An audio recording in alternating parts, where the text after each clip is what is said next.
আমি প্রথমেই বলতে চাই, আমরা যারা মনোনয়নপত্র গ্রহণ করেছি, এই ডাকসু নিয়ে মনোনয়নপত্র গ্রহণ থেকে শুরু করে আজ অব্দি আমরা কিন্তু প্রতিটা সময়ে মেয়েরা হেনস্থার শিকার।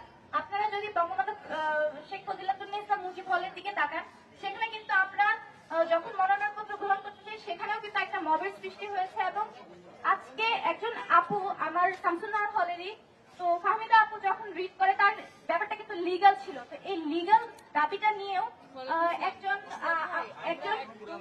আলী হোসেন, সে হচ্ছে কি বললো যে তাকে গণধর্ষণের জন্য পদযাত্রা করা হোক। এই জিনিসটা কতটা সমীচীন। আরেকটা জিনিস আপনি দেখবেন, আমরা কিন্তু এই নারী বান্ধব ক্যাম্পাসের জন্য আজকে পদযাত্রা করেছি, কিন্তু এটা যদি সত্যি এবং শিবিরের যে মানুষজন আছে এই গোষ্ঠীটা বলছে আলী হোসেন তাদের শিবির কর্মী নয়। আমাদের কাছে খুবই যথেষ্ট প্রমাণ আছে, শুধু ট্যাগিং এর জন্য নয়, যেভাবে বলে থাকে আমরা নাকি ট্যাগ দিয়ে ফেলি, এটা আমাদের কাছে প্রমাণ আছে। আর উনি যদি সত্যি শিবির কর্মী না হয়, তাহলে আজকে কেন ওনারা আরেকটা পদযাত্রা আমাদের সাথে করলো না? ওনাদের কেন কোনো পদক্ষেপ এখন আমরা দেখতে পেলাম না? আরেকটা দেখেন, যখন 5 আগস্টের আগে যখন আমাদের জুলাই আন্দোলন হয়, তখন কত শত নারী এই আন্দোলনে অংশগ্রহণ করেছে, কিন্তু এখন কেন কোনো নারী এই জিনিসগুলোতে আসে না? কেন পলিটিক্সকে তারা ভয় পায়? কেন দেশের জন্য তারা কাজ করতে ভয় পায়?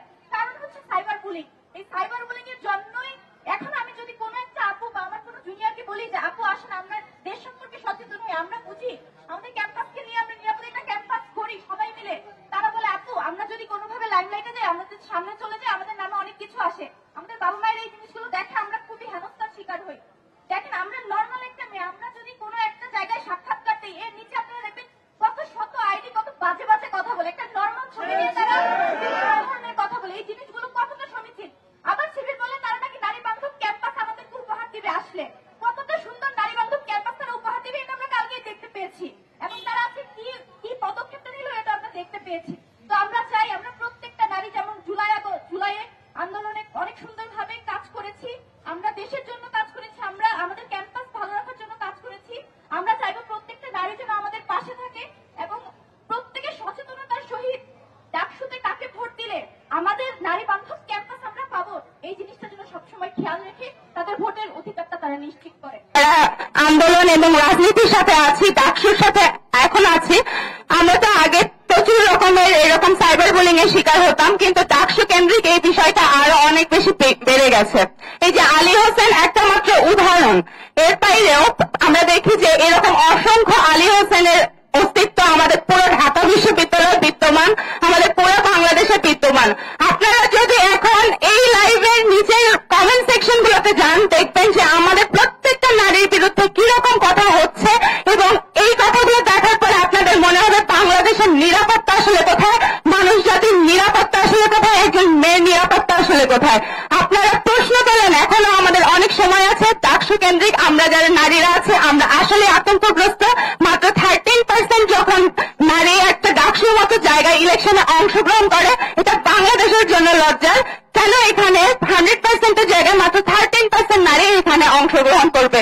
সবাইকে এই বিষয়গুলোতে সচেতন হওয়ার জন্য আমন্ত্রণ জানাই। আমাদের হচ্ছে ছাত্রী বিষয়ক সম্পাদক যেমন ভাইয়া ইসলাম মেঘলা আপু যেটা বললো, যে আপনারা যদি এই প্রোগ্রামের কমেন্ট সেকশনে যান, তাহলে আপনারা দেখতে পাবেন যে আমাদেরকে আসলে কতটা সাইবার বুলিং এর শিকার হতে হয়।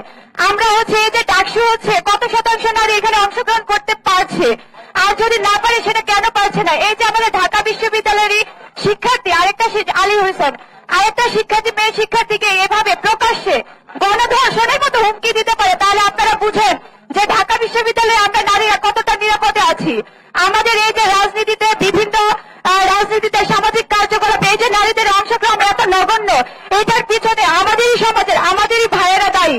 তা আমরা আপনাদের কাছে এটাই আমরা হচ্ছে অনুরোধ করব, আপনারা এই যে সাংবাদিক ভাইয়েরা আছেন, আপনারা চেষ্টা করবেন নারীদের বিরুদ্ধে যে সাইবার বুলিং হয়, যে কথাগুলো হয়, সেগুলো হচ্ছে আপনারা যাতে হচ্ছে প্রতিরোধ করে ওইরকম ভাবে আপনারা তুলে ধরেন। আমাদের বিরুদ্ধে যে এরকম প্রোপাগান্ডা, তারপরে হচ্ছে আমাদের যে রাজনীতি, তো বললামই প্রত্যেকটা বিষয়ে নারীদেরকে যেভাবে হ্যারাসমেন্টের শিকার হতে হয় সামাজিক যোগাযোগ মাধ্যম এবং হচ্ছে অফলাইন অনলাইন প্রতিটা মাধ্যমে, আপনারা আমরা আশা করি আপনারা সেটা তুলে ধরবেন এবং আমাদের পাশে থাকবেন সবসময়। আমরা যখন কোনো বিষয়ে প্রতিবাদ করি, আমরা দেখতে পাই যে আমাদের বিভিন্ন ভাবে হেনস্থা করা হচ্ছে, কিছু একটা হলে গণধর্ষণের হুমকি দেওয়া হয়। এছাড়া আমরা আমাদের সাইবার বুলিং এর শিকার হতে হয়। বিভিন্ন পোস্টের কমেন্ট সেকশনে আমাদেরকে সাইবার বুলিং করা হয়, গণধর্ষণের হুমকি দেওয়া হয়। তাহলে আমরা কতটুকু নিরাপদ ক্যাম্পাসে?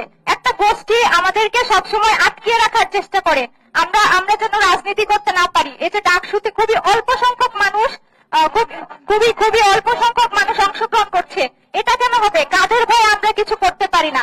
আমরা নিরাপত্তা দাবি করছি। আপনারা সকলে আমাদের নিরাপত্তা নিশ্চিত করবেন।